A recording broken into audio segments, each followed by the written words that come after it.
what is that old German folklore, I think? And it's like if the children misbehave, Krampus comes to get you. It's just very, very scary. And kids, you think Elf on the Shelf is scary. You haven't seen Krampus.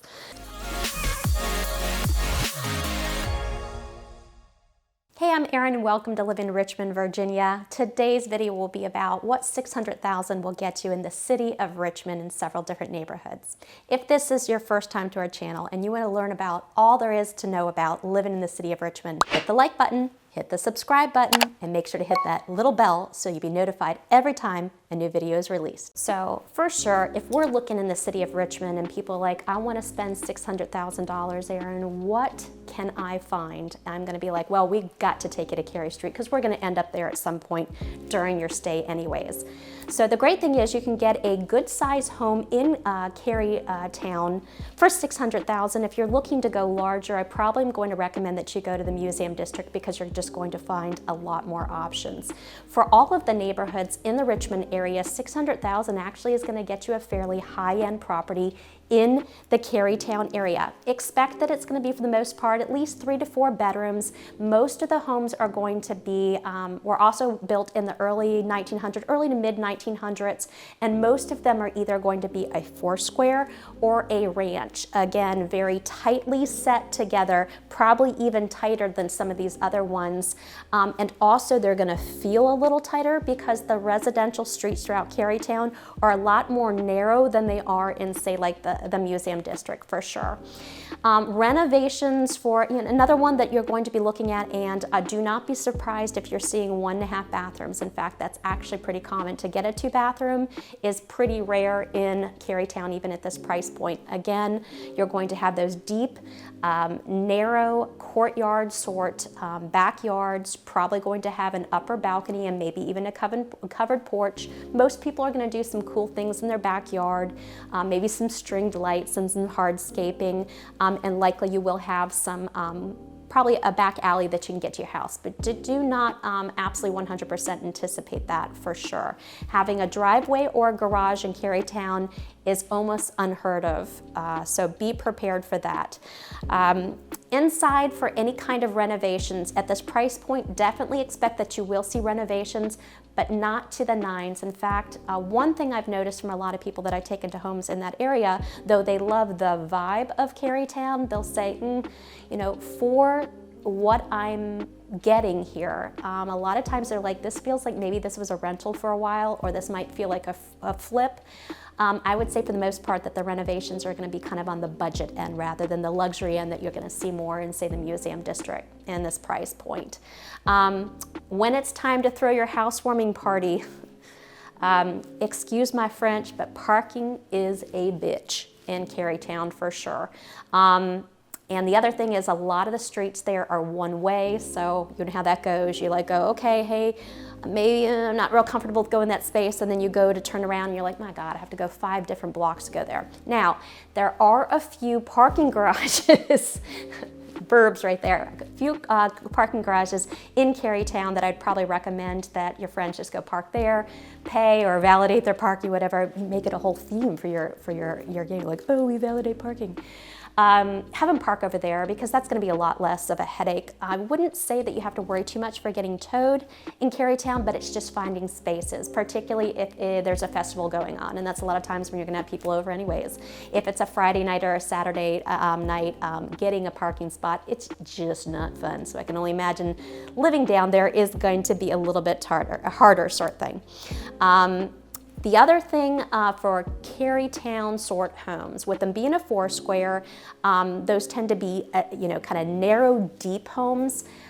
So kitchens tend to be smaller, bathrooms are definitely on the small end. You're going to obviously see a lot of radiant heat, and a lot of the homes we're going to be in neighborhood-wise, you're going to see that. I would say in the Carytown homes, less likely of seeing the cute little special little covers that are put over there. Definitely with younger kids, be careful. I will never forget how hot those things got when we lived in the Netherlands for 3 years. It was, those things were like firecrackers for little baby hands for sure, and for your own hands too. What not to love about Carytown? Now that is the perk. It is a location, location, location. Even if you don't have a car, we know you do already, but it literally is like That's the beauty of it. Stay parked where you're at and walk to everything, and you literally do not have to leave. You've got 2 different grocery stores right there in Carytown. My favorite being Kroger is great, terrific. It will come back to me. It's on Elwood, and they have like just the best different fresh foods that you can pick up if you're ever looking to do a picnic at Hollywood Cemetery. I know that sounds really morbid, but you can get some great things right there for sure. Talk about Can. Beautiful French restaurant that's right on the corner there of Cary Street. What I love about Can too, and again, this is just disgusting. I'm such a burbs girl. Well, it's close to a parking garage, and it's also close to a parking lot with some shops right in there. So typically I try to get there so I can get a parking space, even though my car parks itself parallel. I don't know why I have such a problem with it. Can is so delicious. Another one with amazing risotto. Their butternut squash soup, and it's year-round, is so good, and of course their baguettes. Then there's a gentleman that is outside always, it doesn't matter when it is, and he's always selling the most beautiful and unique fresh cut flowers. So I feel very, very French when I go there and I take my fresh baguette home for the family, for the 2 of us and our dog, more like all our kids are grown. So yeah, it's just Bryant and I and Potito. But I get some fresh cut flowers and it's just a very cool feel, and it's just always delicious food and has this beautiful, beautiful feel to it. And I love about Can too is they have the windows that open like all the way up, and it's just nice to be able to sit inside, even if it's during the winter months and it's cold, you've got the heat there, but they'll still open up the windows and you get that fresh air, and gosh, you need that fresh air on a regular basis. There is a great boutique shop that's right there in that same shopping center that's called Rhone. Definitely never judge a book by its cover. When you go inside, that store is massive, and talk about just really hands-on, one-on-one personal customer service. This is where you can truly develop a relationship with your salesperson. They're going to remember you, they're going to remember your style, looking at your body type and listening to what you have to say, but helping you step outside of your comfort zone a little bit and finding some absolutely beautiful dresses. I think about, oh my God, my daughter's prom dress, I think we still have it, and I vividly remember her putting that on and it being just like, wow, it's a knockout. Now, of course, she's the same height as me, so of course we had to take at least 6 feet off the bottom in order for it to fit right, but absolutely beautiful. And if you ever need some great recommendations for tailors, I'll be happy to share that with you too. Oh, let's go on down with that Clementine, another great little store down there, and that actually is another one with high-end consignment. Carytown has just a really cool eclectic thing, and the nice thing about it is a lot of people are taking, they've never worn things, so it's like pieces that you may not be able to find around Richmond, that you would normally be able to find in bigger cities than Richmond, that you can still find them. And I can think about a time that I was shopping there once, and you know when you're just generally drawn to something where you feel like you're Smurfette, and you're like, oh, I don't have anything to wear, and you open up your closet and like everything is generally the same thing, right? Well, I obviously was on my stripes kick, and I tend to like classic things. I'm getting a little bit more bold here. Really fun events. They're always doing festivals there in Carytown. One in particular, they do like the Watermelon Festival that is in the summertime, and 2 that are also really fun. Right around Halloween, they do the zombie walk. And so literally, even if you're not going to be one of the zombies, it's just fun to go stand along or go sit in one of the restaurants. One in particular, Carytown Burger, perfect place for watching these particular things, but you watch the zombie walk. And it is from all ages, from all creeds, from all walks of life, and everyone turns into zombies, and just some really creative, fun things that I've seen along the way. Whole families that get into it, a lot of good fun. And then I think they're always handing out candy during that time too, and have like spooky music going too. Another thing they do though that's just like that is around Christmas time, and instead of, they do the Krampus walk. That's very interesting. I think that might be more interesting than the zombie walk. You see some really elaborate, crazy costumes. I don't know if you know what Krampus is, but that's an old, what is that, old German folklore, I think, and it's like if the children misbehave, Krampus comes to get you. It's just very, very scary, and kids, you think Elf on the Shelf is scary. You haven't seen Krampus. what else do they have down there? Of course, you can't forget the Byrd Theater, which is a historic spot in Richmond for sure.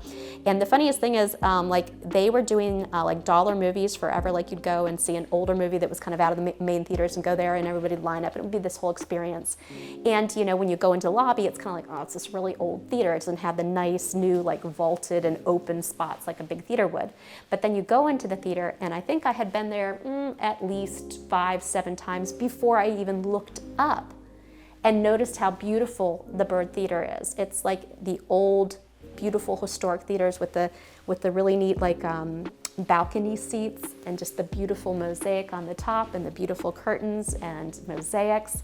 Absolutely beautiful. What else is down there on Cary Street? The Daily Kitchen, 100%. It's the best place to have an outdoor yet indoor brunch. So even if it's blazing hot outside, they open up all the doors and put all these big giant fans on, and it just makes you feel like you're sitting outside. Same thing in the wintertime, just like Can. You can tell like some the natural light, got to have that sort of thing. You open all up, still have your heat on, and then they have a real neat feel inside that it feels very much like you're outside. You can never miss the Daily Kitchen.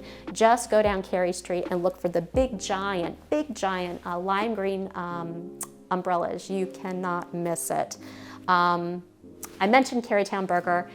Great burgers, you know, kind of a hole in the wall. No offense to them at all. Delicious, delicious food. And they're fried Oreos.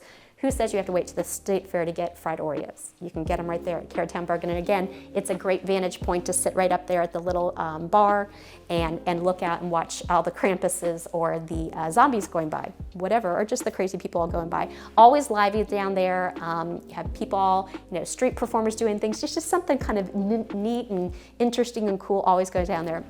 Have you ever heard of a rage room? And I am a very happy-go-lucky and optimistic person, so I don't want to get the wrong thought out there. But when you are doing everything you can to make people happy and to make things come together, and let's face it, life can be hard and real estate can be tough, particularly when you're trying to make people happy and things just don't always go the way, particularly in a little bit tougher market. Well, a rage room is a great way to safely let off some steam. I have an amazing friend that took me there once, and she actually got us, I think, like a 15-minute window, and I was thinking 15 minutes isn't very long. It's been a long week. Well, the cool thing is you go in, you suit all up in the big like flight suit. You've even got the big mask on because there's going to be glass flying everywhere, and your goggles for sure. And then you've got baseball bats, you've got sledgehammers, you've got a big old car right in the middle that you can smash all on. You have got a plethora of ramekins. Old computers and printers. We all know we want to throw those out the window on a regular basis. Just all sorts of fun things and recyclables. And literally what you can do, oh, they even opened up a room recently that it was a, it's like a throw glow in the dark paint or something. I haven't done that one. Well, you'd think 15 minutes isn't very long to wail on things. Let me tell you, after 5 minutes, oh, you can play your own music too. So you can have your own soundtrack. So whatever it is when you're frustrated, my friend that went with me has an amazing, very interesting taste in music. It definitely set the tone. I was like, well, that takes it to a new level. The vibe of Carytown is definitely very eclectic, very busy, very bustly. If you're looking for a quieter, more residential feel for living in the city, Carytown is probably not going to be the place for you. And you are right up on the freeway. Now, interestingly enough, and this must have to do with how a house is positioned, even when you're on Grayland, so you literally are smack looking at the toll road. I guess the way it's positioned, even inside with an older house and older non-restored windows, you know, original windows, still am not really hearing the interstate all that much. So just, it's not going to be real dark. You're not going to see the stars out at night. It's just going to be city lights, hustle, bustle, eclectic. But again, you are by everything. Carytown's a great place if you want to just walk to everything and just enjoy a fun vibe and having cool stores all around, amazing restaurants, the place for you. Hey, we have people contacting us all the time about looking for a realtor and looking to move to Richmond, Virginia. If that sounds like you, we would love to be the real estate team that helps you. All of our contact information is below the description, and we can't wait to hear from you.